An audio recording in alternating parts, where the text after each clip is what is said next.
Okay. Today we're going to talk about some new products, change in procedures that we're going to be taking effect fairly soon. So first we're going to introduce and talk about the two new items. So here is a pre-dip, which we have, and we're going to be using this in two different forms. We're going to be actually preparing it with some water for our chicken preparation, and then we're also going to be keeping it dry for our fish preparation. And then here we have our beer batter, which we're going to be now hand dipping, hand breading, hand frying our haddock. And this is the product here itself. Again, it'll be wet prepared with a, just water or soda water. And this is just our existing fish batter, just so you can have a visual. These are the three different products that we'll have in the building, all from the same company. And the bags all kind of resemble each other. So just keep an eye out and make sure you're grabbing the right product. So the first thing we're going to do is we're going to talk a little bit about the chicken, and then we'll roll into the fish.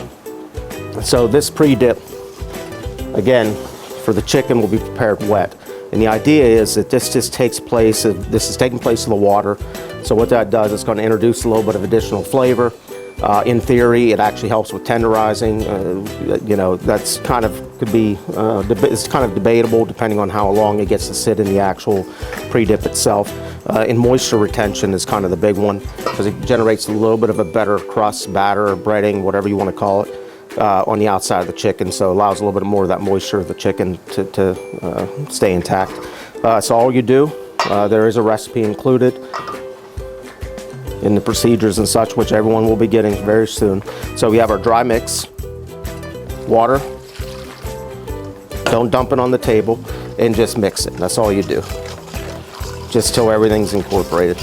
So you can see it's a little bit on the watery side, but there's a bunch of different items and things and chemicals and those going on in this that stabilize and help the breading stick to the chicken.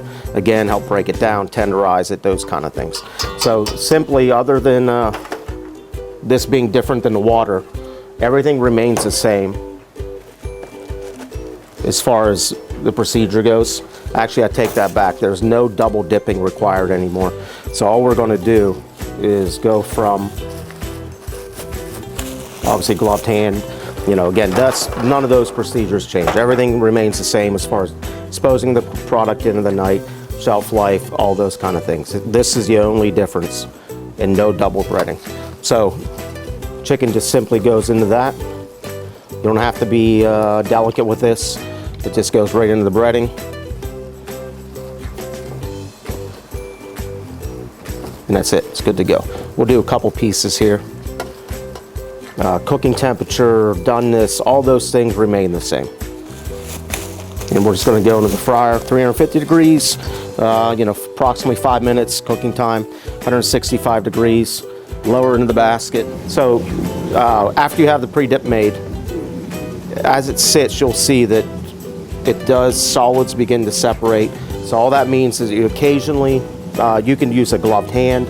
I highly recommend just keeping a small whisk nearby and simply just give it a quick stir to make sure you kind of work everything back together.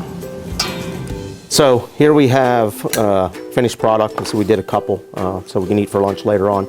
And just as a quick reminder, again, we have our pre-dip, stir occasionally, our existing breader, no more double dipping, right? So we go pre-dip, breading, fryer, and that's it. Nothing else changes as far as doneness, cook time, all those kind of things remain the same. We will talk a little bit about setup as far as where you're going to be keeping all these things, because you are going to have additional pans of product you have to maintain. So now we're going to move on to the fish.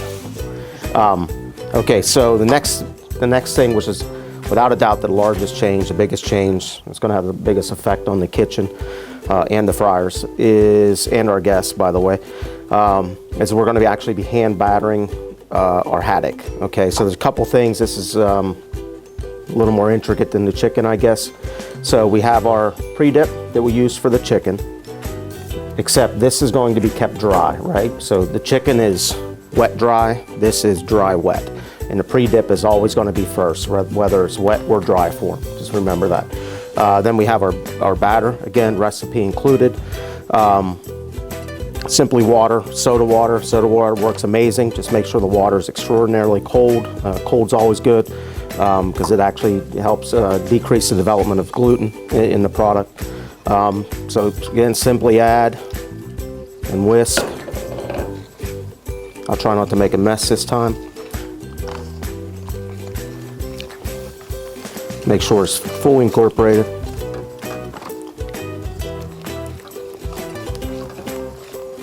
And you can smell it. This is actually a beer flavored batter, just because we wanted to avoid getting beer into the restaurants or some kind of other extract or any kind of weirdness like that. And that's all you're looking for. Just if there's a couple lumps, that's okay. That just means you didn't over whip the batter. Again, development of gluten kind of situation. So that's the gist of that. So again, beer batter, water, mix, pre-dip, dry. And now we're gonna fry. So again, we have our dry pre-dip, our prepared beer batter. You can see I have them in third pans. Ultimately, third, I wouldn't go any smaller than a fourth pan just because of the size of the product as far as like working with it and dredging it and battering it. So third pans I find work the best, but ultimately it's gonna be what you have and you know what you have room for. So again, nothing smaller than a fourth pan. So as you can see, this is our existing haddock. So this is what we use for baked fish, those sort of things. So this is all going to be replacing the swai for either an entree or the sandwich. So this is a very, very, very, very important part. This product needs to be thawed, cannot be frozen. If you get into a pinch or a bind, when these are frozen, and I'm sure you can see it in your totes or boxes, is that they have a glaze on them. The glaze will not allow this stuff to adhere properly, and it has a habit of just sliding off the fish in the fryer. So you end up with a fairly ugly piece of finished product. That being said, again, if you're in a bind, you can quickly, as long as you take that glaze off and you're just left with a frozen, the frozen flesh, you can beer batter it and fry it. Again, in a pinch, but this is ideal. So I find this works the best. A fork, literally simply a fork. You can use tongs, you can use gloved hands. This just seems to be the easiest as far as like handling and manipulating in the fryer, which I'll show you here. So generally, literally stab the fish. You can use hand and fork. This is where it really comes into play. So just dredge it in your stuff, bang it off if you want, shake it off, whatever.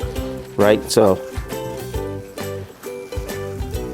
sorry, my tail fell apart, but that's okay. So we're gonna go into the fryer. So this is an important part. When you put it in the fryer, put half, 3/4 of the fish in the fryer. Try not to touch the bottom.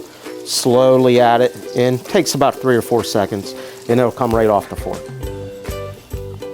And then cook time. It actually is lowered to cook time, at least I found, I think I attribute that mainly to the fact that we're using a thawed product. So we're going from about 4 minutes, or from 5 minutes to 4 minutes. So there will need to be some adjustment on fry timers, whether you have to generate another one or use one in its place. So that's it. That's the fish. This is a really good product. It looks a lot better. It eats really well. It tastes good. So this is a big, big improvement over what we're currently using in quality of the fish and the quality of the finished product. So, all right, so again, going into the fryer, this is a very important part.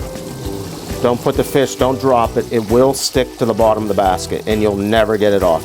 So kind of want to float it in. And you can see how the tails or the thick end of the fish is already up, and then just pull it off. You can do it in the basket. Again, if you get, I don't know if I said this part or not, but if you get very, very busy, you can free float. So let's say like Lent, you can actually take the baskets and free float them.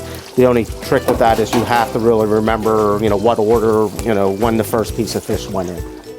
So here we have our finished product, again probed 145 degrees. Again, the cooking time has changed slightly, decreased. You can see the finished product. It's very crunchy. I don't know if you can hear that, but very crunchy product.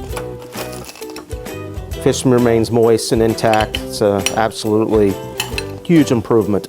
That being said too, when you're frying this fish, you'll see that you get a lot of kind of particles of the batter that kind of go around the baskets into the fryer. Very important that you're using like your spider, skimmer, whatever you want to refer to it, periodically.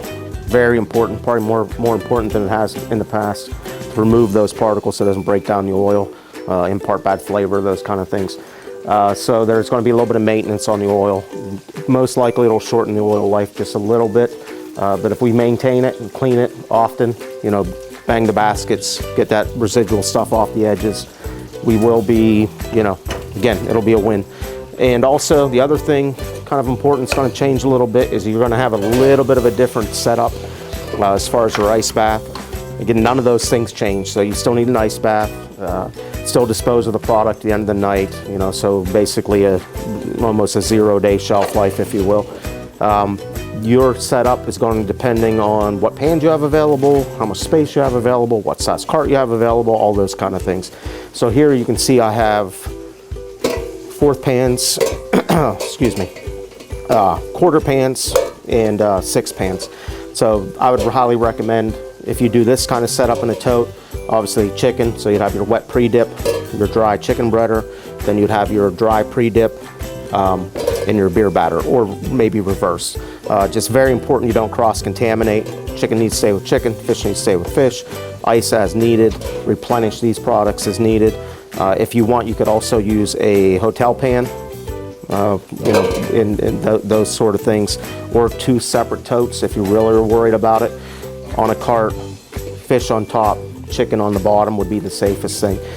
So that's definitely going to be a little bit of a change, a little more trying to maintain and maintenance those items. So.